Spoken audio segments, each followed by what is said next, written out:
হযরত জিবরাইল, হযরত মিকাইল, হযরত ইসরাফিল ও হযরত আজরাইল আলাইহিস সালামকে ডাকলেন।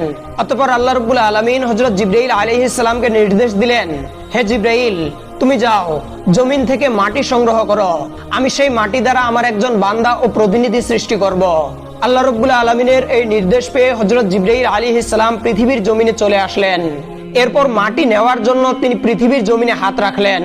হযরত জিবরাইল আলাইহিস সালাম যেই না মাটি নেওয়ার জন্য পৃথিবীর জমিনে হাত রাখলেন, অমনি জমিন মিনতির সুরে আল্লাহর কসম দিয়ে জিবরাইল আলাইহিস সালামকে বলল, হে জিবরাইল, আল্লাহর কসম দিয়ে তোমাকে বলছি, তুমি আমার দেহ থেকে মাটি সংগ্রহ করিও না, আমি সহ্য করতে পারবো না। মাটির এমন কাকুতি মিনতি দেখে হযরত জিবরাইল আলাইহিস সালামের মনে দয়া হলো, তাই তিনি আর পৃথিবীর জমিন থেকে মাটি সংগ্রহ করতে পারলেন না। অতঃপর তিনি আল্লাহ রাব্বুল আলামিনের দরবারে ফিরে এসে বললেন, হে মাবুদ, আপনি আমাকে মাটি সংগ্রহ করার জন্য পৃথিবীতে পাঠিয়েছিলেন, কিন্তু জমিন আপনারই নামের কসম দিয়ে আমার নিকট অনেক কাকুতি মিনতি করলো।